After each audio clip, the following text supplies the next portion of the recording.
Chapter 1. The Gathering at Wexham Hall. The wind was brisk that afternoon, rattling the bare branches of the great elms that lined the approach to Wexham Hall, a sprawling Elizabethan mansion with turrets that caught the fading winter light. The countryside lay in a sullen hush, as if the season itself conspired with the stones of the house to preserve its secrets. Inside, however, the grand drawing-room was anything but quiet. A fire burned merrily in the vast fireplace, its glow bouncing from the gilt-frame portraits that gazed solemnly down upon the living. Around the hearth, a curious company had assembled. Lady Margaret Wexham, mistress of the house, sat in her customary high-backed chair, her pearls glimmering faintly in the light. Her manner was cool, patrician, and touched with impatience. She had summoned her family and select guests for a peculiar reason. The impending arrival of a priceless object, the Stuart crown, an heirloom lent by a distant cousin in honour of the Hall's 400th anniversary celebration. To her right stood her son, Charles Wexham, a man of 35 with an air of careworn seriousness. He had recently returned from abroad, and though his appearance was polished, a certain tension betrayed itself in his restless movements. Across from him lounged Miss Evelyn Marsh, Lady Margaret's young ward, her beauty enhanced by a certain air of melancholy. Near the mantelpiece, in a swirl of smoke from his cigarette, one found Colonel Geoffrey Arbuthnot, retired, with his booming laugh and suspiciously red cheeks. He was fond of cards, hunting, and, so rumour had it, investments of a speculative nature. Dr. Felix Moreau, the family physician and intimate friend of Lady Margaret, sat quietly with folded hands, his piercing dark eyes taking in everything while his lips formed a thin, unreadable smile. The household staff, headed by Mr. Hudson, the butler, moved about with silent efficiency, offering tea and cakes. There was something stiff in Hudson's manner, pride, perhaps, or an excess of loyalty. Finally, there was Inspector Jameson, a county policeman invited for the ceremonial occasion of the Crown's delivery. He was young, ambitious, and rather too eager to display his importance. The conversation that afternoon circled endlessly around the Crown itself. "It is said to have adorned the head of King James," remarked Lady Margaret with affected casualness, though her voice betrayed a thrill of vanity. "The Stuart crown has not left the vaults of Stoneleigh Castle for over a century. To display it here at Wexham is an honour beyond measure. A dangerous honour, if you ask me," muttered Charles. "A treasure of that kind invites temptation." "Rubbish!" boomed Arbuthnot. "No thief in his senses would attempt a robbery in a house guarded by tradition, servants, and the law." He nodded toward Inspector Jameson, who blushed faintly. But Evelyn, in her soft voice, added, "Sometimes danger comes from those we least expect." Her words silenced the room momentarily, though no one replied. That evening, as dusk deepened into night, the household gathered once again to greet the courier bearing the crown. It arrived in a stout iron chest, sealed and signed. Hudson, with infinite solemnity, placed it in the small but heavily secured gallery adjoining Lady Margaret's private chambers.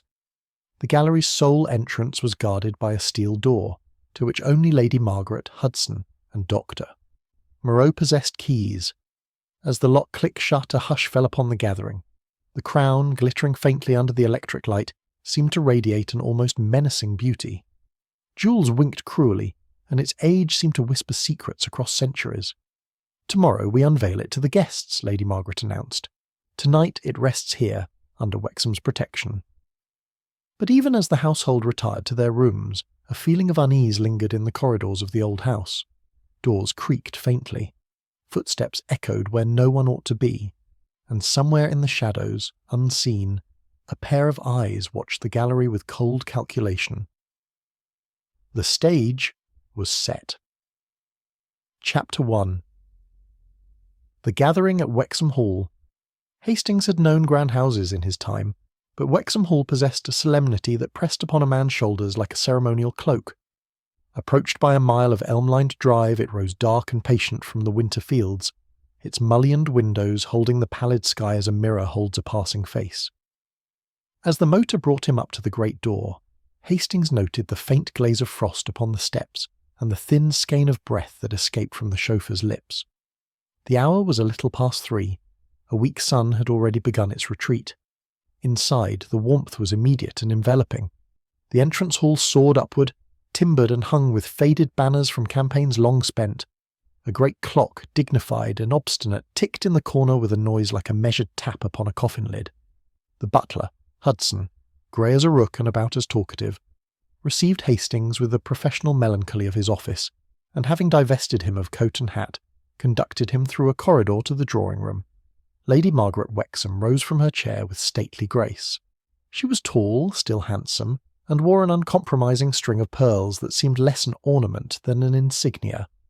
The faintest smile visited her lips as Hastings bowed. "Captain Hastings," she said, "how punctual." "Charles will be glad," Hastings murmured the suitable pleasantries. Charles Wexham, her only son, came forward with the air of a man assisting at his own reception. His face, cleanly cut and a trifle drawn, lit with a genuine welcome. "My dear fellow," he said, wringing Hastings' hand, "I was afraid the roads would be icy." "Not so bad as the newspapers would have them," Hastings replied. He looked about, him as he spoke cataloguing faces by instinct. This, he told himself, was to be a weekend of ceremony rather than intimacy. Yet already an undernote of preparation throbbed in the household, like the proper tuning of strings before an orchestra plays. There was the young woman near the window, Miss Evelyn Marsh, Lady Margaret's ward, her gaze somewhere between the garden and her own thoughts. She had that fragile prettiness which moves one to protective impulses, yet there was something withheld in her expression, a quietness too consistent to be aimless. The older gentleman at the hearth was introduced as Colonel Arbuthnot, retired, though, Hastings reflected, certain men never retire so much as shift their theatre of operations. He had a boom to his laugh, and a colour in his face that suggested he met the cold outdoors more in spirit than in person. Near him, in a low chair, sat Dr. Felix Moreau, the family physician, and, if rumour were a reliable servant, a counsellor in affairs not strictly medical. His dark eyes were attentive without appearing inquisitive, his smile disclosed nothing, and promised the same. "And you have met Hudson," said Lady Margaret. "He has run this house since my husband's last illness?" Hastings inclined his head. One observed in Hudson the rigid propriety conspicuously associated with long service, but Hastings, who prided himself upon noticing trifles, thought there lay beneath that manner a kind of possessiveness, as of a man stewarding not only a house but a destiny. Tea arrived with the silent choreography of practised hands. Conversation, at first amiable and general, soon converged upon the matter everyone had come to discuss while pretending not to, namely the Stuart crown. It was to be lent by a distant cousin for the Hall's 400th anniversary celebration. The thing had slept in a vault at Stoneleigh Castle for as long as living memory served. Presently it would sleep at Wexham for a single night, a glittering guest with an ancient pedigree. "It is more than a jewel," Lady Margaret declared, a small glow of fervour animating her tone. "It is an emblem of loyalty. Our family supported the rightful king in a dangerous age. The crown belongs to our history as a sign belongs to a covenant." "Dangerous things, covenants," murmured Dr. Moreau. "They are apt to bind when one least expects it."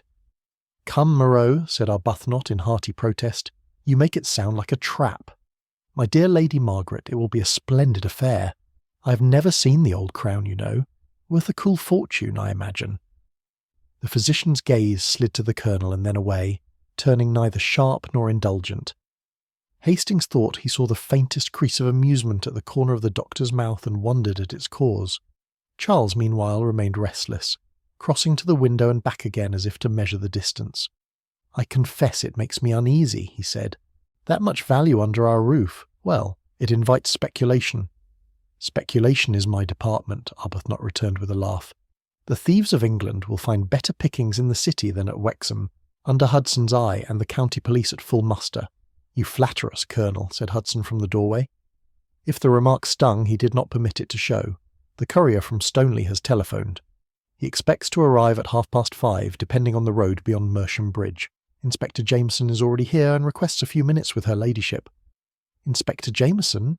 Lady Margaret's brows arched a fraction. "The chief constable sent him," Charles explained quickly. "A formality. You know how they are where valuables are concerned. Hastings, who had encountered policemen of every description, anticipated, and then beheld, the type. Inspector Jameson was young and self-possessed, with a certain eagerness about the eyes. He bowed with almost military correctness, and accepted tea as if it were a briefing. "We shall be entirely unobtrusive, I assure you," he said. "I recommend that the crown, once delivered, be placed at once in the small gallery adjoining your ladyship's rooms. I've inspected the doors and windows. The outer windows are barred, the inner glass is wired. The steel door to the gallery has 3 keys. I understand they are held by your ladyship, Doctor, Moreau and Mr. Hudson." "That is correct," Lady Margaret said evenly. Hastings marked the trifling silence that followed, and the differing qualities it assumed as it passed each face.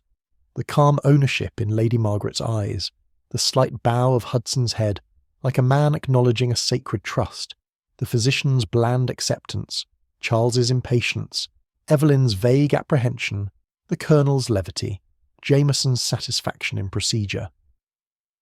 Such small moments, Hastings had learned, were index entries in the mind, useful when the book must later be consulted. At 20 minutes past 5, the light was more grey than gold. A fine dust of snow began, so light one might doubt it if not for the faint prickle upon the window panes.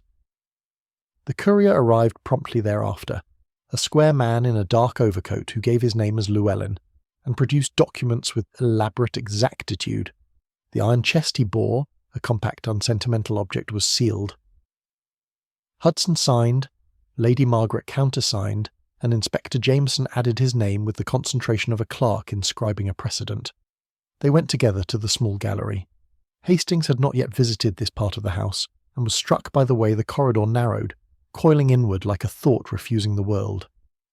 The gallery itself was no more than a jewel case of a room, oak-panelled, with 2 barred windows high on the east wall, and a square of pure electric light hanging like a sacrament over a central plinth. A steel door communicated with Lady Margaret's sitting-room beyond, another with the corridor. The smell here was of beeswax and old leather, with a faint metallic taint. Hudson unlocked the corridor door and stood aside. The courier placed the iron chest upon the plinth. While they watched, he broke the seal and drew back the lid with a care that amounted to reverence. Then, under a second cloth, there lay the crown, small, superb, wickedly alive.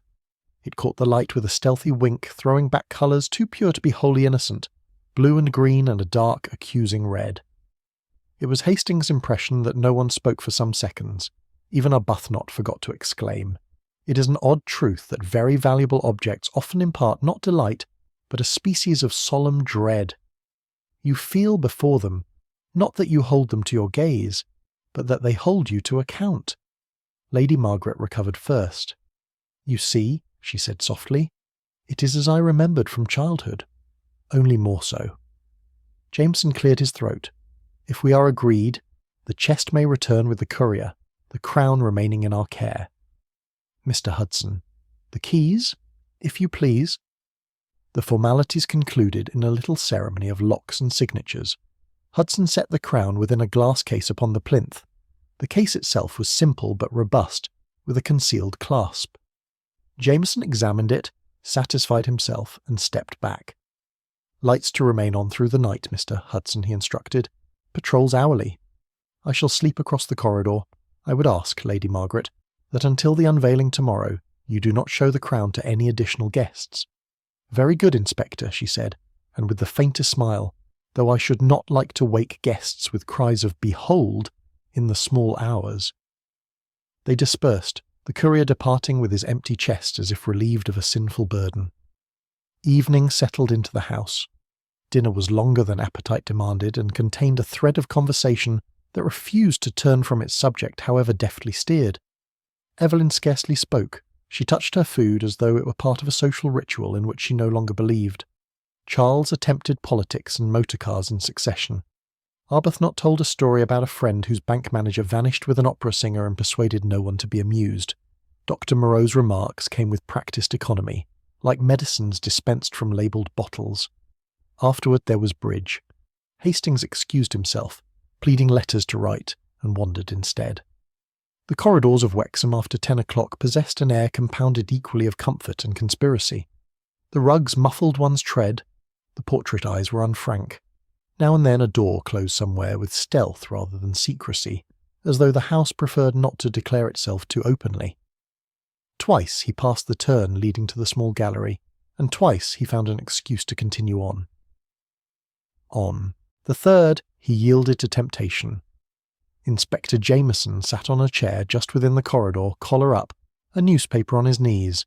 He rose as Hastings approached with that mixture of politeness and reserve policemen wear in private houses. "All quiet?" Hastings asked, low. "All quiet, sir," Jameson returned. "Hudson relieved me 5 minutes ago for his round below. I relieve him again at midnight." "You must rely upon clocks in such matters," Hastings said lightly, glancing at the long case at the end of the passage. "But that one appears to be losing." Jameson followed his look. "By Jove, so it is. 10 minutes slow by my watch." He considered, then shrugged. "We go by watches here. Clocks in old houses are like aristocrats, charming but unreliable." Hastings smiled and wished him good night. He walked on, turned the next corner and paused. Snow tapped faintly against a casement somewhere, then ceased, then resumed with capricious fingers. He found a small anteroom, unlit save for the ember glow from a dying fire, and lingered a moment by the grate. On the side table lay a book of verse, and upon it a ribbon. Blue silk, frayed at one end, holding the ghost of a scent. Violets, perhaps, or something cheaper imitating them. He replaced it as it was, and turning saw the faintest motion in the doorway. Evelyn Marsh stood there, a shadow with a face. "Oh," she said, as if genuinely surprised to see him. "I beg your pardon?" "Not at all," said Hastings, stepping back so that she might pass if she chose. But she did not. Instead, she came to the fire and extended her hands to it, though there was little warmth left. "It is a cold house," she said. "One hears it in the stone." "Old houses often seem to remember more than the people who live in them," Hastings ventured. "They grow taciturn with it." She looked up at him quickly, a glint of interest in eyes ordinarily subdued. "You speak as if you have listened." "One picks up habits," he said, smiling. "I have known a detective who prefers to use his ears rather than his feet." "A wise man," she said, and then, after a pause, "I am glad of the inspector's presence. The crown, well, it is beautiful, but it feels like something that has caused sorrow." "That is not an uncommon quality in beautiful things," Hastings answered gently. "Tomorrow will pass, and it will go back to Stoneleigh and trouble you no more." She pressed her lips together as if to keep something in. "I hope so." Then, abruptly, "Good night, Captain Hastingsy," and she was gone with a whisper of skirts. Hastings remained a while, the echo of her words lingering. Caused sorrow. It was a young woman's phrase, yet it did not sound young upon her tongue. He left the anteroom and took, almost without deciding, the stair that would bring him by a circuit to his room. At the top landing he came upon Hudson emerging from the far corridor. "Your rounds, Hudson?" Hastings asked. "Yes, sir," said Hudson. His tone was neutral. His eyes, in that dimness, seemed almost black. "Inspector Jameson is quite thorough. I could not fault his arrangements. Good. It will allow everyone to sleep the better." "One would hope so," said Hudson. His gaze flicked the merest instant toward the stair to Lady Margaret's floor and returned. "Good night, sir." In his room, Hastings wrote one letter and composed 3 others he did not put on paper. He undressed with the economy of a man accustomed to inns and billets, and lay listening to the house. Now and then the wind took a liberty with the eaves. Once, distinctly, he heard the clock in the corridor strike the half-hour. It did so with a cough between strokes, as if apologizing for growing old. There was another sound too, small and soft. A door closed carefully, not far. He told himself it was Hudson, or perhaps the inspector changing his position, and let his eyes grow heavy. He woke in the dimness before dawn with that peculiar certainty of having slept through some event. The room was cold. The fire had died entirely. He looked at his watch. 10 minutes to 5. Silence held the corridors like a breath held too long. Then, from somewhere along the east passage, there came the thin shiver of glass, and very quickly after, the rapid tread of a man who has discarded stealth for speed. Hastings was out of bed and into his dressing gown before the second footfall. He snatched the candle from the bedside and stepped into the corridor as other doors opened upon cautious faces. A woman cried out faintly. One of the maids. Hudson's voice sounded, low but urgent, from the direction of the gallery. Jameson's answered it with a sharp command. Hastings went toward them at once, the candle throwing his shadow before him like a herald. The corridor felt narrower, the air keen. As he reached the turn, he saw that the steel door to the small gallery stood wide, The light within blazed, unshaded and uncompromising. Inspector Jameson blocked the threshold, one hand half raised as if to forbid entry, and yet unable to bar curiosity by fiat alone. Hudson stood beyond, his face a mask with the features arranged upon it by duty. "What is it?" Charles demanded behind Hastings, breathless, his dressing-gown rope flung carelessly about him. Lady Margaret came a pace after, pale and very erect in a dark robe. Dr. Moreau materialised at her side like a subtle thought made visible. Evelyn was not there, then she was from the opposite direction, her hair unbound, her eyes startling in that white face. Jameson, seeing that the assembly would not be contained, released the words as one pulls a cord. "The case has been forced," he said. "The crown has been taken." Chapter 2. The Vanishing Crown. The moment seemed to halt upon its own astonishment. Lady Margaret did not cry out, nor faint, nor do any of the things novels prescribe. She merely advanced 2 measured steps into the gallery, and stood looking at the empty case as though it were some monstrous discourtesy. The light glared upon her pearls and showed her face carved, proud, white as alabaster. "Gone?" she said at last, very softly. "The Stuart crown. Gone?" Inspector Jameson gestured at the glass. The case's clasp had been forced with a tool, crude yet effective, leaving jagged marks along the edge. A sliver of glass lay upon the plinth like a relic of violence. The crown itself, its colours, its menace, its history had vanished into air. "Good Lord," murmured Arbuthnot from the back, his colour livid. "Why, I'll confound it. Who could have managed such a thing under our very noses?" Charles Wexham gave a short, strangled laugh that bordered upon anger. "I warned you. I said this would happen. An object of that value, of course it invites crime. But here, in this house." His gaze travelled rapidly to Hudson, who stood immobile, his hands clasped before him. "I was below at the half-hour," Hudson said at once, voice level. "I returned no later than 5 minutes. The inspector can testify to my schedule." Jameson inclined his head reluctantly. "He's correct. I saw him descend. I remained seated outside until I heard the sound. It was precisely at 5 minutes to 5 by my watch." "Yet you heard nothing sooner?" Charles demanded. "No movement?" "No key in the lock?" "No, sir. And that is what puzzles me most. This gallery was locked. I had eyes upon the corridor. And yet—" He broke off, scowling at the plinth as though it might confess. Dr. Moreau bent with slow grace to the glass case. His long fingers touched the edge delicately, then withdrew. "A quick hand," he remarked. "A decisive one. Whoever took it knew he had little time. The tool, likely a chisel or a knife with a strong back. The clasp is broken but not shattered. This was done in haste, yet not without skill." Lady Margaret turned on him, eyes glittering. "Do not analyse, Felix. Retrieve. It is your duty, as it is his." She indicated Jameson. The inspector flushed. "Madam, I assure you the police will search every room and passage of this house before dawn. None of your guests or servants may leave until inquiry is complete. The culprit must be here still." At that moment Evelyn Marsh came forward slowly from the opposite side of the corridor. She had not spoken until now, but her pallor and the disarray of her hair told that she had risen hurriedly. "I heard a sound of glass," she said faintly. "That is why I came." But it was already too late. Her eyes lingered on the empty case with a fascination that was not wholly terror. Charles wheeled upon her. "You heard it?" "From where?" "From my room, at the end of the east corridor. The sound woke me." "Curious," Jameson muttered.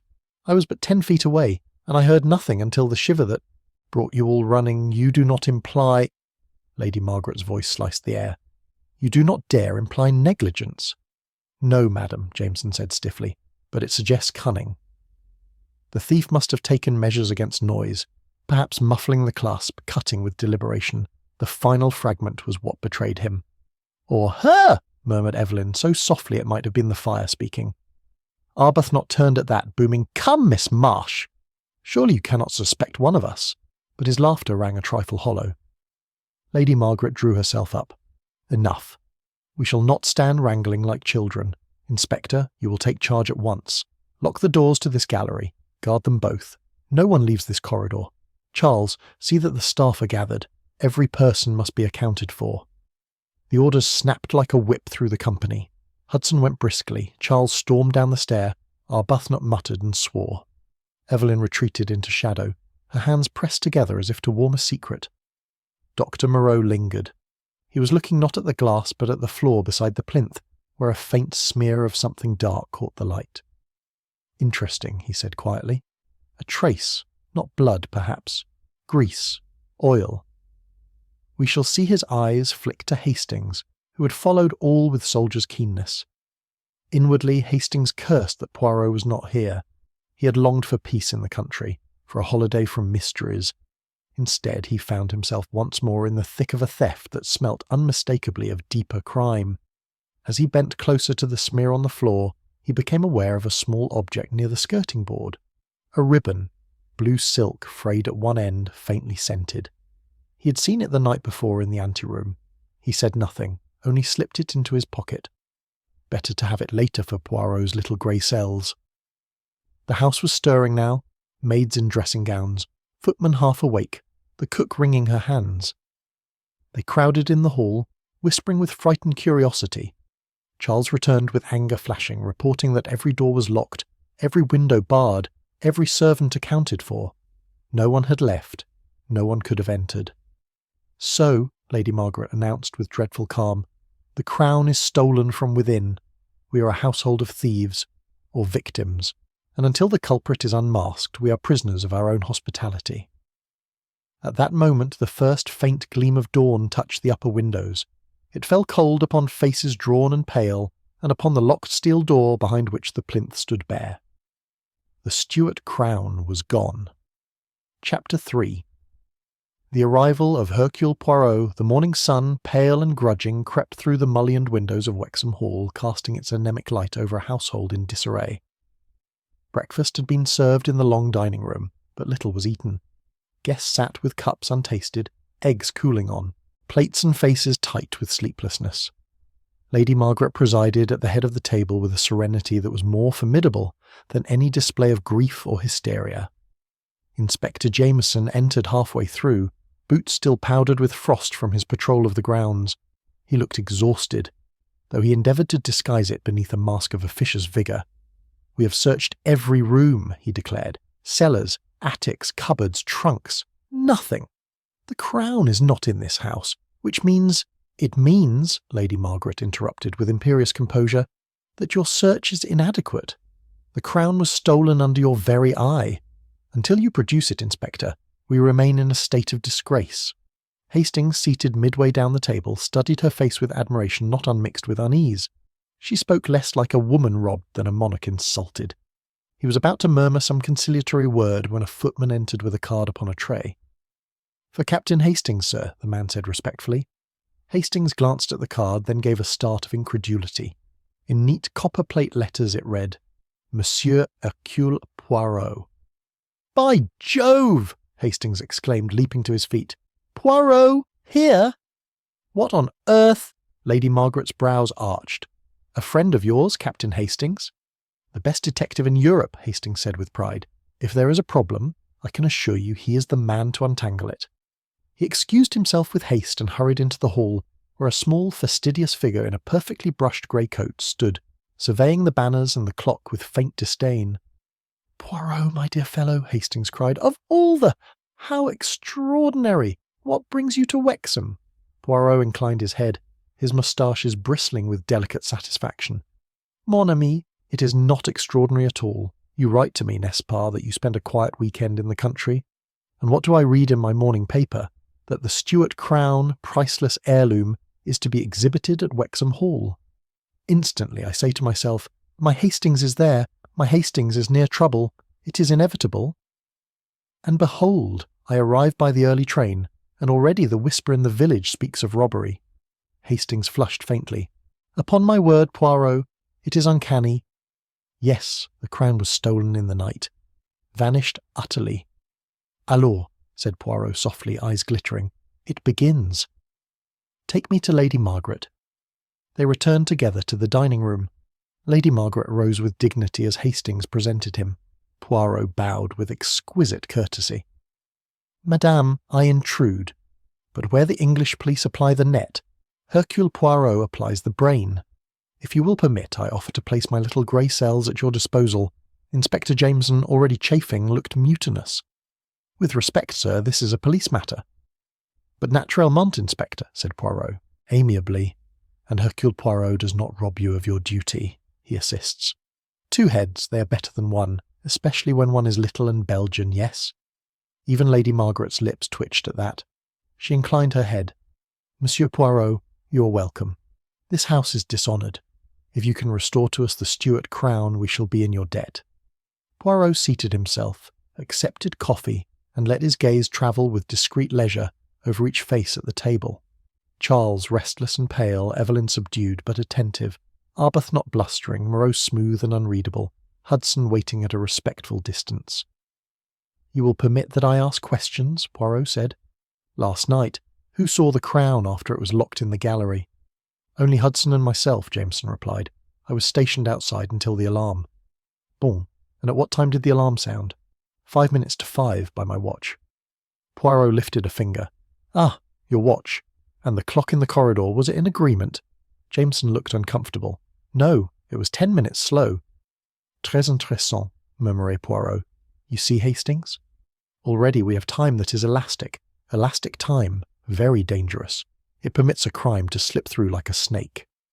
He turned his attention to Hudson. Monsieur le butler, you have a key, yes? At what hour did you take your round? At 4:30, sir. I was absent 5 minutes only. And Dr. Moreau also holds a key? The physician inclined his head gravely. I have not used mine in years. It remains in my possession, yes, but unused. Unused things, doctor. They sometimes come alive in the night, Poirot said softly. Lady Margaret's pearls gleamed as she drew herself up. Monsieur Poirot, we cannot believe one of this company guilty. Poirot bowed.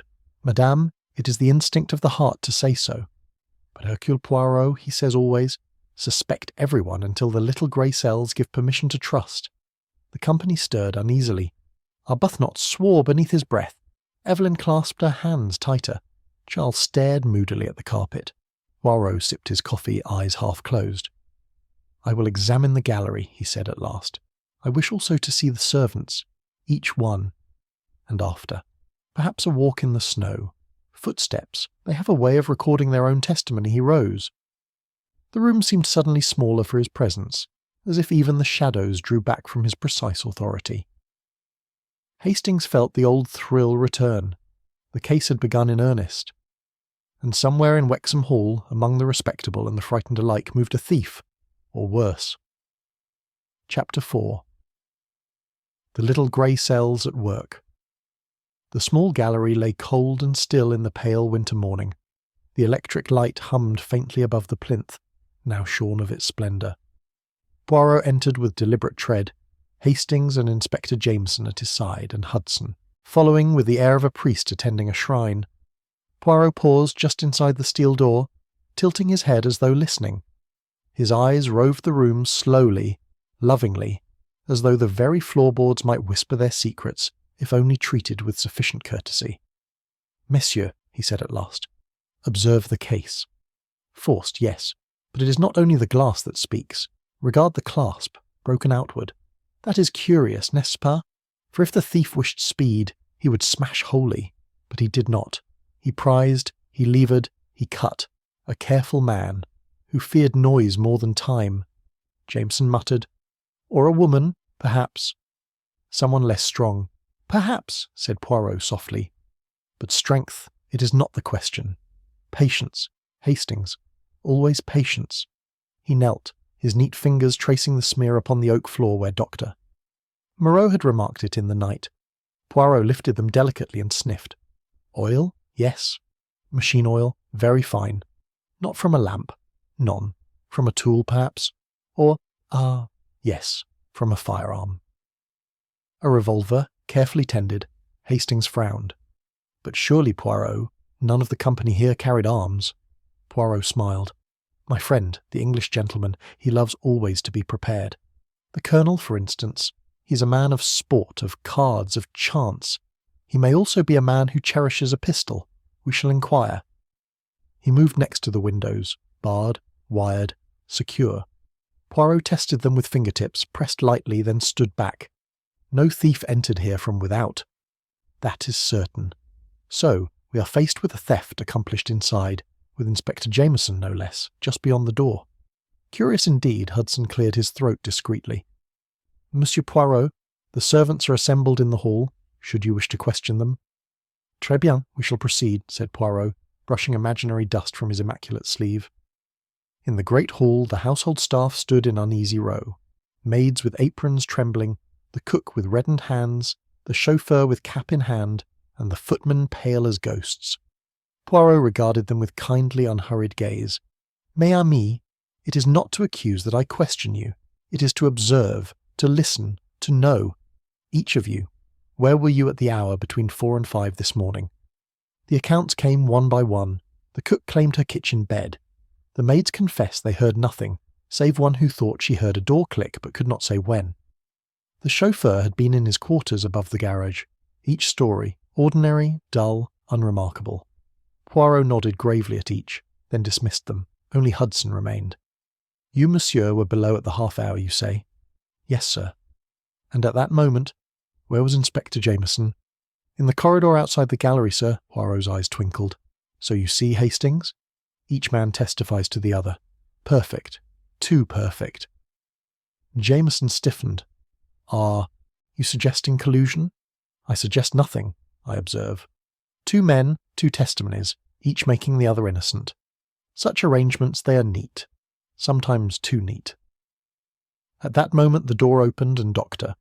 Moreau entered with Lady Margaret. The doctor carried a small leather case from which protruded the gleam of metal instruments. Madame insists I remain at hand, he explained. This situation is not only a crime, it is a strain. She has a heart that must not be overtaxed. Poirot inclined his head, then let his gaze drop, lingering upon the keychain that jingled faintly as Moreau set down his case. 3 keys, ordinary, plain, but one larger than the rest. Poirot's eye narrowed. Your key to the gallery, doctor? He asked casually. Indeed. But unused these many years, I assure you. Poirot's hand hovered, then withdrew. Perhaps. Perhaps not. We shall see. Later that morning, Poirot requested to see each guest privately. He began with Colonel Arbuthnot. The old soldier entered Poirot's borrowed sitting room with booming confidence, only to falter beneath the detective's cat-like gaze. Colonel, said Poirot, you enjoy the cards, yes? The speculation, the excitement, and sometimes excitement. It leads also to, how do you say, debts. Arbuthnot reddened. Dash it all, sir. What business is that of yours? Only this, mon colonel. A man in debt, he may see a crown not as a relic of history, but as a purse of jewels. Worth half a fortune, no? Are you accusing me? Arbuthnot thundered. Not at all. I only remark, machine oil, it smells of the revolver. You polish your pistol, perhaps? Arbuthnot's eyes flickered, then steadied. Yes, I keep one in my case. Old habits die hard. I cleaned it last night before bed. That is no crime, none. But it is a clue, Poirot murmured. Next came Evelyn Marsh. She sat timidly, twisting her hands. Poirot leaned forward, gentle as a priest. Mademoiselle, you said last night that beautiful things cause sorrow. Why? She hesitated. It was only a fancy. No, it was a truth. To you the crown means not beauty but tragedy. Tell me, you heard the sound before any other. Are you so light a sleeper? Her lips trembled. I am often wakeful. And last night I could not rest. I walked a little in the east corridor. That is how I heard Poirot's eyes sharpened. Ah, you walked. And did you pass the gallery door? She froze, colour draining. Yes, she whispered, but it was locked. I swear it was locked. Poirot said nothing further. He only inclined his head, and she fled like a guilty shadow. When Charles Wexham entered, Poirot's manner grew crisp. Monsieur Charles, you spoke strongly against bringing the crown here. Why? Because I foresaw danger. This is an old house, not a fortress. Or perhaps, monsieur, you feared discovery, a financial entanglement, a secret obligation. The sale of such a treasure would mend many matters, no? Charles stiffened. You overstep, Poirot. I may have debts, yes, but I would not rob my own family. Poirot leaned back. We shall see. By midday, Poirot had spoken to them all. Each had motive, each had opportunity of some sort, yet none fit perfectly. He returned to the gallery once more, Hastings at his side. "Hastings," he said softly, "the thief is clever." Too clever.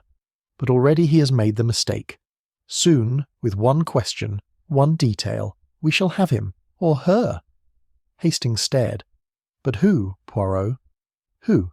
Poirot smiled. Patience, mon ami. The truth, it comes always like the dawn. Slowly, but it comes. Chapter 5. The net of suspicions. By afternoon, Wexham Hall had taken on the hush of a church before a sermon. The great room seemed muffled, the air itself charged with unease. The servants went about their duties silently, eyes averted as though each feared discovery. The guests lingered in uneasy company, yet seldom spoke freely. Suspicion, invisible but palpable, hung over them all. Poirot appeared quite at ease. He had established himself in a small writing-room near the library, from which he emerged at intervals with questions sharp as a rapier. Hastings trailed him faithfully, notebook in hand, though more often bewildered than enlightened.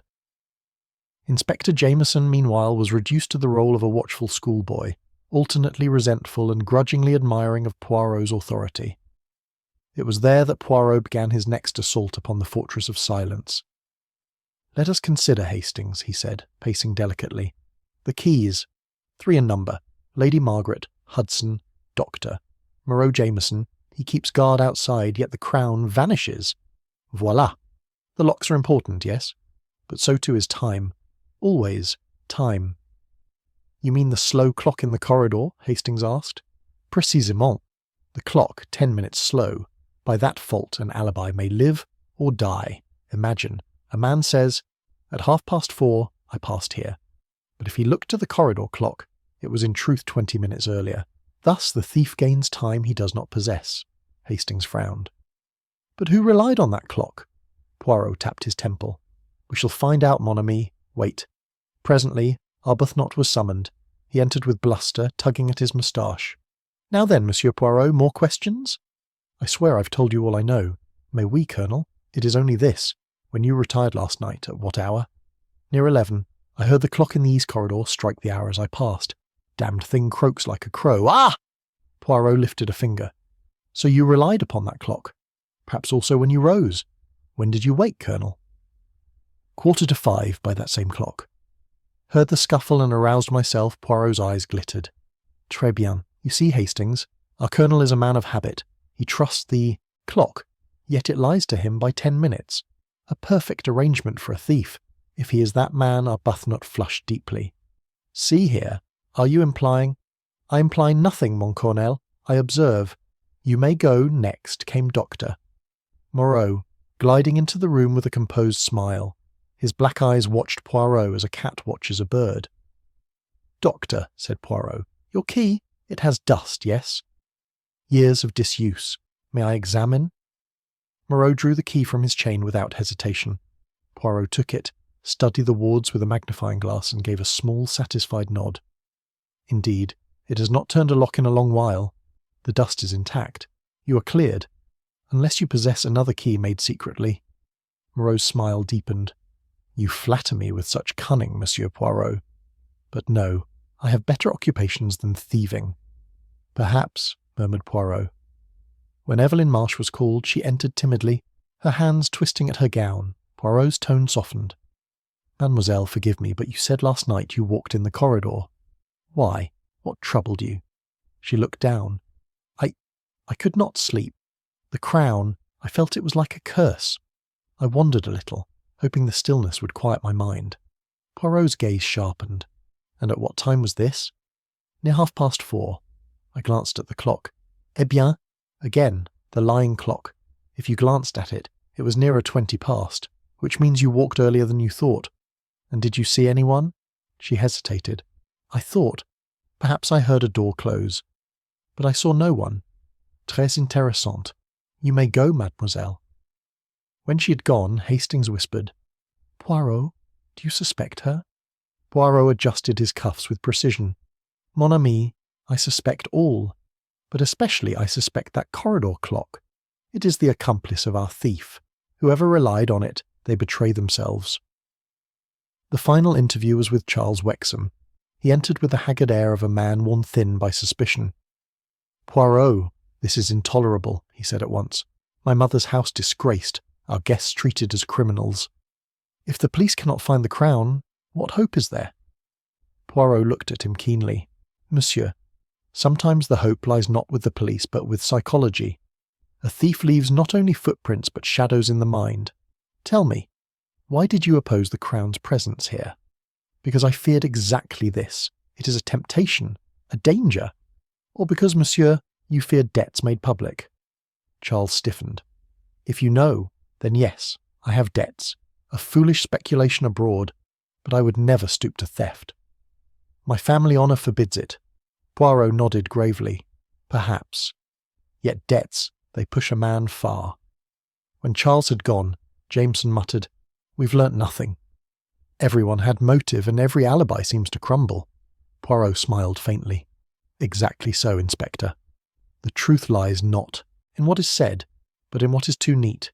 Two men vouch for each other, a clock tells falsehoods, a ribbon lies abandoned in a room where it should not be. Little things, mes amis. Always the little things." Hastings leaned closer. "Do you mean the ribbon I found?" Poirot's eyes twinkled. "Patience, Hastings. Soon the ribbon shall speak also. For now we watch, we listen, and we wait for the guilty conscience to tremble." Chapter 6. The first cracks appear. The afternoon passed with the strained politeness of people forced together by misfortune.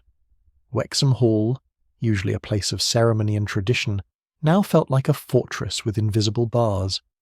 Guests moved uneasily from room to room, conversation lowered, each glance weighed with suspicion. The great fireplaces blazed, but the warmth seemed to reach no hearts. Poirot remained calm. He established himself in Lady Margaret's little morning room, where the fire burned steadily and a tray of coffee was always at hand.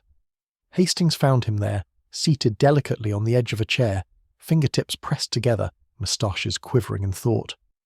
"Poirot," Hastings began, "everyone is on edge. They look at each other as if daggers might spring from pockets. Jameson prowls like a terrier, and Charles speaks of telephoning London for Scotland Yard." Poirot smiled faintly. "Ah, the Yard. Brave men, clever sometimes, but they bring with them noise and bustle. Here, Hastings, what is required is silence. It is in silence that the guilty mind betrays itself." At that very moment the door opened. Evelyn Marsh entered, pale but determined, a folded scrap of paper in her hand. "Monsieur Poirot," she said in a low voice, "I beg you to look at this."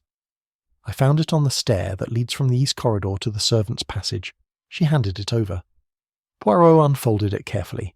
Written in hurried pencil, the words were few but startling. Midnight. Gallery. Do not fail. There was no signature. Hastings gave a low whistle. "A rendezvous? By Jove! Poirot, this must be connected." Poirot's eyes gleamed. "Mais oui, mon ami, observe. The paper is torn from a small notebook. The hand is hurried but educated. It is no servant's scrawl. Someone here arranged a meeting in the gallery at midnight. But who, and with whom?" Evelyn clasped her hands. "I swear I had no part in this. But someone may think I did, because I found it. You must believe me." Poirot regarded her gently. "Mademoiselle, I believe nothing and disbelieve nothing. I only see. But I thank you for your candour." He slipped the paper into his pocket. "This is most useful." When she'd gone, Hastings burst out, "Poirot, surely this proves conspiracy. Two people at least meeting in the gallery. That explains how the crown vanished." Poirot shook his head slowly. "Not so fast, Hastings. The note tells us of a meeting, but whether it occurred, and whether it concerned the theft, those are separate questions. Still, it is a thread, and I shall pull at it until it unravels." They were interrupted by Colonel Arbuthnot, blustering into the room. His ruddy face was darker than usual, and he held a small revolver in his hand. "Poirot, look here," he said gruffly. "Jameson insists I hand this over. Damned nonsense, if you ask me. I always travel armed. Still, here it is."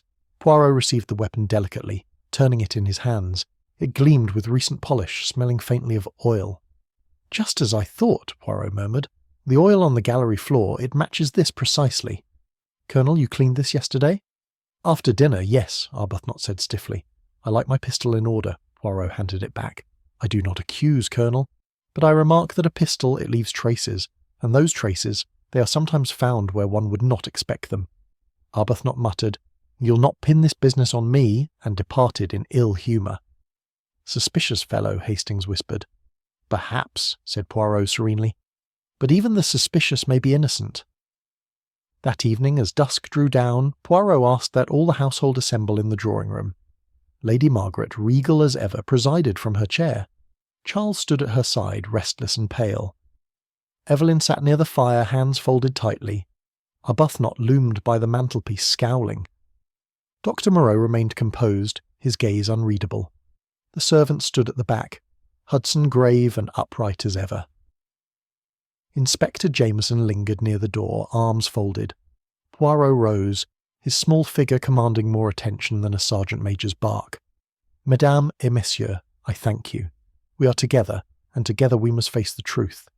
The Stuart crown is stolen. It has not left this house. Somewhere within these walls it lies hidden. One among us knows where, perhaps more than one.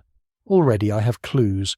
A note found on the stair arranging a meeting at midnight, a clock that lies by 10 minutes, oil from a revolver, a ribbon with perfume. These things, they speak, if we listen. A murmur ran through the company. Evelyn went pale, Arbuthnot swore under his breath, and Charles clenched his fists. Poirot raised a finger. Do not fear. I do not accuse, not yet, but I warn you, lies are fragile things. Already I see cracks. Soon they shall widen and the truth will pour through. At that instant Hudson stepped forward, his voice low but distinct. Monsieur Poirot, forgive me. I cannot remain silent. Last night, shortly before the alarm, I saw...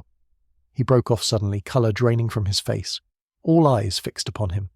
Go on, Hudson, Poirot urged gently. Hudson swallowed hard. I saw someone in the east corridor, someone who should not have been there. A collective breath was drawn. Poirot's eyes glittered. Who, Hudson? He asked softly. Hudson opened his lips. Then the great clock, in the hall, struck the hour with a grinding clang. The sound rolled through the house like a warning. When it faded, Hudson's answer came, trembling but clear. It was Miss Evelyn Marsh. Chapter 7. The Web of Lies. The silence that followed Hudson's declaration was more terrible than any uproar. Evelyn Marsh sat frozen, her face white as porcelain, her eyes wide and uncomprehending. For a moment no one stirred. Then Charles burst out with a sharp cry. Nonsense! Evelyn in the east corridor? At that hour? Impossible! Hudson's voice was grave but steady. I know what I saw, sir. A shadow in the half-light, the gown pale, the hair loose about the shoulders. I did not disturb her, for I thought it no business of mine. But now, well, you all must know. Inspector Jameson clapped his hands together. At last! This explains it. Miss Marsh wandered to the gallery, used the false key or forced the lock, and made away with the crown before any could interfere. I did no such thing, Evelyn cried, her voice breaking. She rose suddenly, her hands trembling. Yes, I was in the corridor. I cannot deny it. I could not sleep, and I walked. But I swear I did not enter the gallery. I never touched the crown. Lady Margaret's eyes blazed with cold fury. Child, how dare you bring such dishonour upon my house? Madame, Poirot interjected smoothly, lifting a hand. Let us not condemn too quickly. Mademoiselle admits to her walk, yes. She denies the theft. The truth, it may lie between. Jameson snorted. You're too soft, Poirot. We have motive. She is poor, dependent, and the crown would fetch a fortune. We have opportunity. She admits she was there. We have the witness. Hudson. What more is needed? Poirot's moustaches twitched. Logic, mon cher inspector. Logic is needed always. You see only the obvious. Poirot looks at the small inconsistencies. Why should Mademoiselle walk the corridor at such an hour? Why should Hudson, so loyal, speak only today, not last night? And why, if she wished to steal, should she linger where all might see her? A murmur ran through the room. Evelyn sank into her chair, hiding her face in her hands.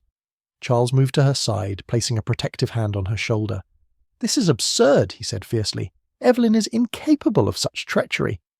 Arbuthnot gave a cynical laugh. Women are capable of anything, my boy, when there's money in it. Don't be blinded by a pretty face. Silence, Colonel, Charles snapped. Poirot's eyes moved quickly between them. Messieurs, let us examine more deeply. Evelyn says she walked, she admits the corridor, she saw no one, but perhaps someone saw her. Hudson, you say you saw her, yet did you see her face? Hudson hesitated. Not her face, no. The figure only, but it was her, I'm sure. Poirot's gaze sharpened. Ah, a figure in pale gown, hair unbound. And you assume, because it resembles Mademoiselle, that it is she. Yet others in this house may also wear such things. Servants, perhaps. Or, another Jameson scowled. You're twisting it, Poirot. Who else but she? Poirot ignored him. Consider also the note, Inspector. Midnight. Gallery. Do not fail. Who was this message for? Was it written to Evelyn, or did she, wandering innocently, stumble upon it by chance? If the latter, then another is implicated. Lady Margaret's hand struck the arm of her chair. Enough! We sit here like gossips while the honour of Wexham bleeds away. Poirot, either prove this girl guilty or exonerate her at once. Poirot bowed. Madame, patience. The truth ripens slowly. A pear, you do not pluck it too soon, or it is bitter. I require one more thing, a search. Jameson bristled. We've searched the house already, top to bottom. Poirot's eyes twinkled. Ah, but you searched like policemen, with boots and torches. Poirot searches like a cat, with silence and delicacy. I wish to see the rooms again, but differently. Hastings, you accompany me. Inspector, you will remain with the company. It is sometimes useful to watch faces when one is absent. He departed at once, Hastings following. They moved through the corridors slowly, Poirot's step dainty as though he feared to disturb dust. In the east corridor he halted suddenly before a small anteroom. He pointed at the table where Hastings had once found the blue ribbon. Regard, Hastings. The ribbon, it returns indeed. There it lay again, coiled carelessly, as though dropped or replaced. Poirot lifted it between finger and thumb.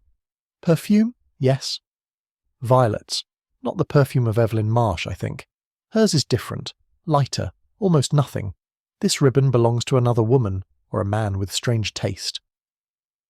They pressed on, and in the narrow stair to the servants' passage Poirot stooped suddenly. There, half hidden beneath the worn runner, was another scrap of paper. Hastings retrieved it, breathless. Good heavens, Poirot, it's the missing half of the note.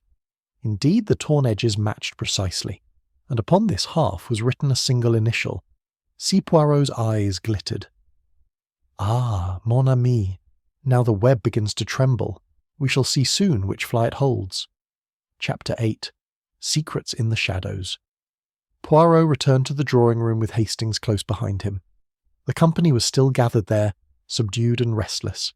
The fire had sunk to embers, and the air was heavy with the fatigue of suspense. Lady Margaret sat bolt upright, her expression fixed as though carved from stone. Charles, pacing the rug in long, impatient strides, stopped short as Poirot entered. "Well?" he demanded. "Have you found anything?" Poirot smiled benignly. "Mais oui, monsieur, a very little thing, but you know how I value the little things. They are the true betrayals. A ribbon, a scrap of paper, voilà!" They whisper more loudly than shouts. Jameson folded his arms. "Out with it, then. What did you find?" Poirot produced the torn note, now whole, and placed it upon the table for all to see. "Our message of rendezvous complete. It was not vague, not anonymous. You see, Hastings? Here, upon the missing half, one letter, C, the initial of the one summoned." Every eye turned instantly to Charles Wexham. He went pale, his mouth tightening. "You cannot mean—" Poirot lifted a finger. "Attend, monsieur. The note was found in the stair to the servants' passage. Written in haste, torn in half, dropped accidentally or deliberately. It says midnight, gallery, do not fail, and the initial is yours." Evelyn gave a faint cry. "Charles, then it was you?" "No!" Charles shouted, turning on her in anguish. "I swear to you I know nothing of this note." "If someone wished to frame me, what better way?" Arbuthnot gave a low whistle. "By Jove, it begins to look bad for you, my boy. Debts, desperation, and now secret midnight meetings." Lady Margaret's eyes blazed. "Silence, Colonel. My son is no thief." "Pardon, madame," Poirot said gently. "I do not say he stole. I say only that the note was meant for him, or against him. And see, someone placed again the ribbon of blue silk in the anteroom. A woman's ribbon, perfumed, but not belonging to Mademoiselle Marsh. Another lady, perhaps? Or a servant? These are the threads of a tapestry. We must examine how they weave," Jameson scoffed. "Ribbons and initials! Give me a fingerprint or a footprint, and I'll make progress." "Eh bien," Poirot said softly, "since you wish it, we shall see prints also." He led them, the entire company, back to the gallery. The steel door was opened with solemn ceremony. The case stood empty still, light glaring pitilessly on the barren plinth. Poirot gestured toward the floorboards. "See here, Inspector, just by the plinth. Marks faint but clear. A footprint, small, narrow, pointed. A lady's shoe. Hastings, you remarked it earlier without knowing." "Now I draw attention," Evelyn gasped. "Then it was a woman." Poirot inclined his head. "So it seems." "But which woman?" "Mademoiselle Evelyn walked the corridor, yes. But she denies the gallery. Lady Margaret holds a key, and her dignity shields her like armour. The maids wear shoes of coarse make, not like this narrow print, and yet one woman remains." He turned his gaze slowly, deliberately, until it rested upon the calm figure of Dr.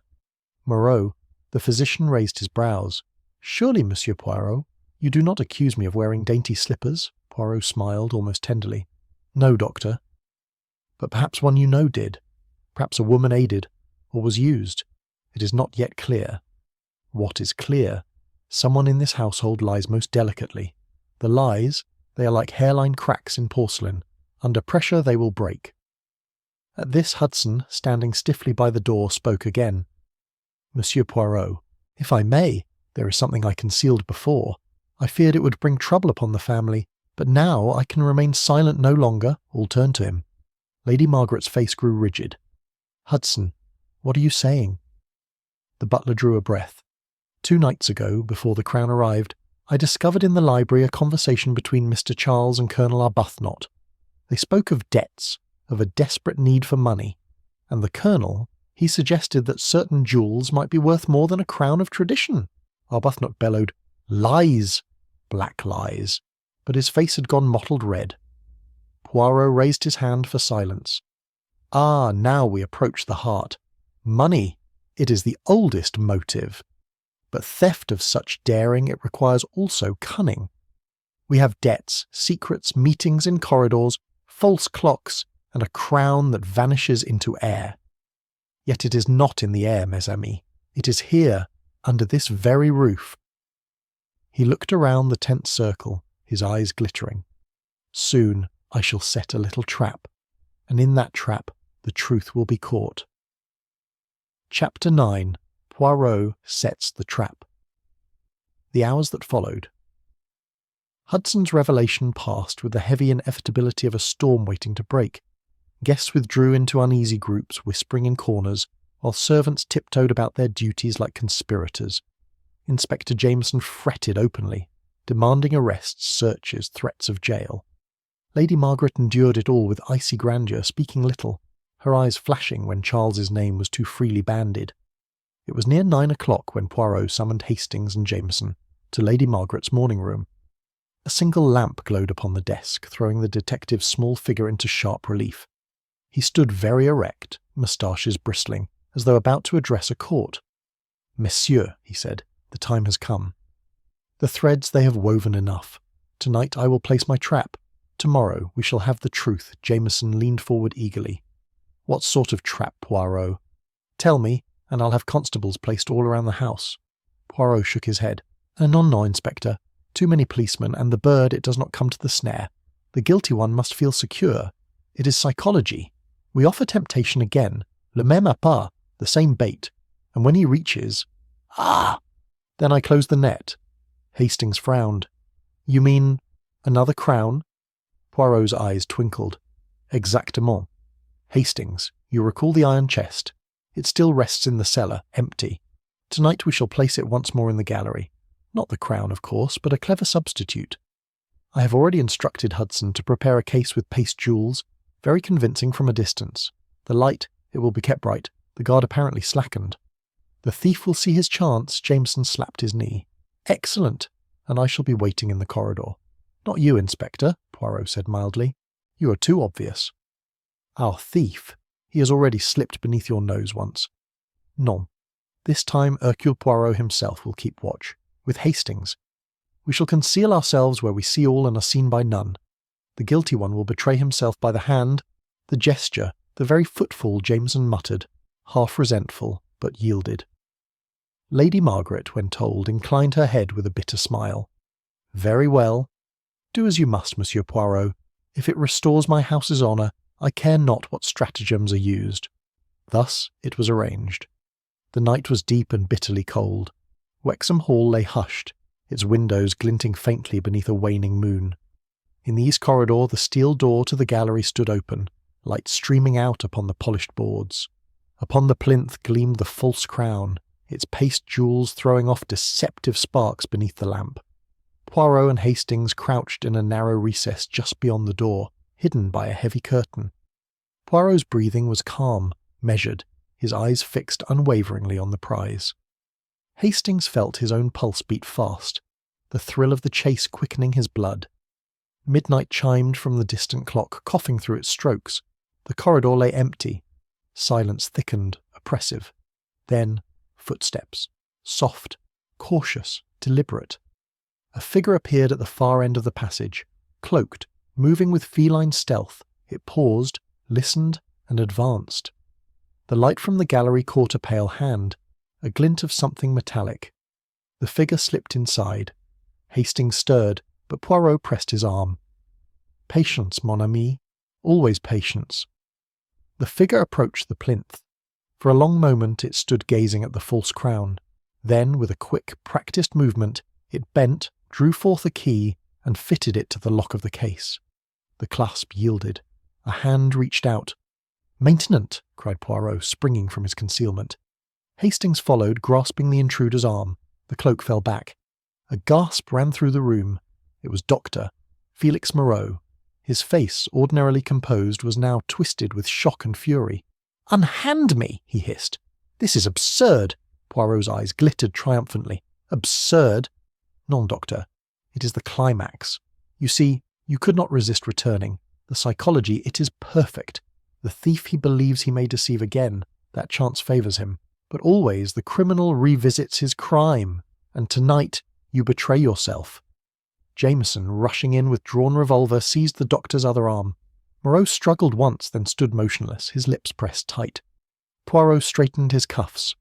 "Mesdames et messieurs," he said quietly, "the trap has closed. Tomorrow, before all the company, Hercule Poirot shall explain how and why, Doctor." Moreau stole the Stuart Crown, Chapter 10. The Great Reveal. Morning broke with a grey chill, but within Wexham Hall the atmosphere was feverish. Word of Dr. Moreau's capture had flown through the house like wildfire. Servants whispered in corridors, guests lingered uneasily at doors. Lady Margaret demanded explanations with the imperious calm of a monarch awaiting judgment. Evelyn sat pale and wide-eyed, while Charles alternated between fury and disbelief. Arbuthnot muttered darkly about foreign trickery and damned underhand business. It was in the drawing-room, beneath the stern gaze of ancestral portraits, that Poirot convened them all. He stood near the fire, his small form immaculate, his hands clasped before him, moustaches sharp as sabres. Hastings and Inspector Jameson flanked him, the latter flushed with triumph, though Poirot's cool expression allowed no sharing of glory. "Mesdames et messieurs," Poirot began softly, "last night the trap was sprung, and Dr. Felix Moreau was caught in the act of attempting once more to open the case of the Crown. To some, this may seem proof enough. But Hercule Poirot, he does not say voilà until every thread is tied. Permit me, then, to show you the pattern." Entire, all eyes fixed upon him. Even Moreau, restrained but unflinching, met Poirot's gaze with an enigmatic smile. "First," Poirot continued, "we have the opportunity. 3 keys existed: Lady Margaret, Hudson, and Doctor. Moreau. Lady Margaret's honour is unimpeachable. Hudson, he has the devotion of the butler, too stiff for cunning. But Dr. Moreau, his key, he claimed, was long unused, and indeed it bore dust. Yet, mes amis, It is the easiest thing to keep one key dusty while using a duplicate. A murmur rippled through the room. "Second," Poirot said, raising a finger, "the time. Always it is the time." The corridor clock was 10 minutes slow, a trifling matter, yet it allowed the doctor to move unseen. Inspector Jameson thought he watched the gallery until the moment of alarm, but while he trusted his watch, the thief trusted the clock. Thus he calculated the inspector's movements exactly. Precision, that is the mark of a physician, is it not? Jameson shifted uncomfortably. Lady Margaret's lips thinned. "Third," Poirot went on, "the clues. A smear of oil upon the floor, not from Arbuthnot's revolver, though convenient to suggest so. Non, this was finer oil, the sort used upon delicate instruments, like those in a doctor's case. And what of the ribbon found in the anteroom? Ha! Hastings, you recall. It was no trinket of Evelyn Marsh. It was torn from a bundle used to tie medical notes. Dr. Moreau, you dropped it when you prepared your disguise." Moreau's smile faltered for the first time. "Disguise?" Evelyn whispered. "Mais oui," Poirot said gently. Hudson saw a pale figure, hair unbound. He assumed it was Mademoiselle. But it was you, Doctor, cloaked and wigged. The note, midnight, gallery, do not fail. Written not to Charles, but against him. You planted the half with the initial C, hoping suspicion would fall. Upon him, it was clever, but too clever. Poirot asks always, why tear a note in half? Only to fabricate evidence, Charles gave a cry of anger, and Lady Margaret's eyes burned with new comprehension. "And the crown?" Arbuthnot demanded harshly. Poirot spread his hands. "Ah, the crown. Not gone to the outside world. It never left the hall. A theft of such boldness must be hidden swiftly, yes, and where better than where no one dares to look, within the doctor's own medical bag. I examined it this morning while he was detained. Beneath the false bottom, wrapped in linen, there lay the Stuart crown. Safe, glittering, but shamed. The room erupted. Gasps, cries, Lady Margaret's hand clutching her pearls, Evelyn's tears of relief. Jameson straightened with new authority, barking to a constable to secure the evidence. Poirot raised his voice, silencing all. "And why, you ask, would a respected physician do this? Eh bien, motive. Dr. Moreau, he knew the family secrets. He knew of Charles's debts, of Lady Margaret's failing heart. He believed suspicion would fall on them, leaving him free. And why did he need such wealth? Not for pleasure, no, for speculation, for ruinous debts of his own, debts hidden behind the mask of friendship. Is it not so, Doctor?"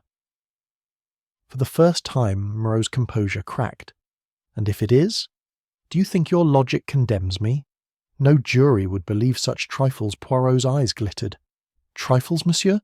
The little grey cells, they laugh. For it is the trifles that condemn always. You chose cunning over chance. You framed others. But in the end, you could not resist returning to the scene. That, it is the final folly of the criminal silence followed.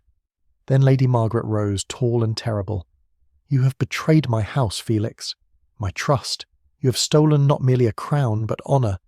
I shall never forgive you." Inspector Jameson gestured, and the constables led Moreau away. He went without struggle, his head high, but the smile gone. Poirot turned, smoothing his moustaches. "Mesdames et messieurs, the Stuart crown is restored, the thief unmasked. Wexham Hall may breathe again." Hastings, stirred by relief, could not help exclaiming, "Poirot, you are marvellous. But tell me, when did you first suspect him?" Poirot's smile was small, almost tender. "From the beginning, mon ami. Who but a doctor notices the strain of a heart, the weakness of a watch, the detail of a smear? But I wait always. Patience, until the little cracks open wide. Then I strike." He bowed to Lady Margaret, who inclined her head in silent gratitude. The case was closed. Yet as Poirot turned to the fire, his eyes reflected not triumph but quiet melancholy. "For always," he murmured, "there is vanity, there is greed, there is the human weakness. Jewels, crowns, gold. These are not the true thieves. It is the heart, mes amis. Always the heart." Chapter 11. The reflection, snow had ceased in the night, leaving the lawns of Wexham Hall glittering with a thin crust of frost that caught the pale morning sun. Within, however, the house seemed older, wearier, as though the weight of shame had pressed down upon its stones. Yet the Stuart crown, restored to its case, shone once more in the gallery, guarded not only by lock and key but by the renewed vigilance of all within. Poirot, having completed his final statements with Inspector Jameson, withdrew to the library. Hastings found him there an hour later, ensconced in a deep armchair, gaze resting upon the fire. His small hands were folded neatly across his waistcoat, his moustaches quivering with thoughtful serenity. "Well, Poirot," Hastings began, "you've done it again. The whole affair wrapped up as neatly as a parcel. Moreau in custody, the crown safe, Lady Margaret vindicated. I can't think how you saw through it all." Poirot inclined his head modestly.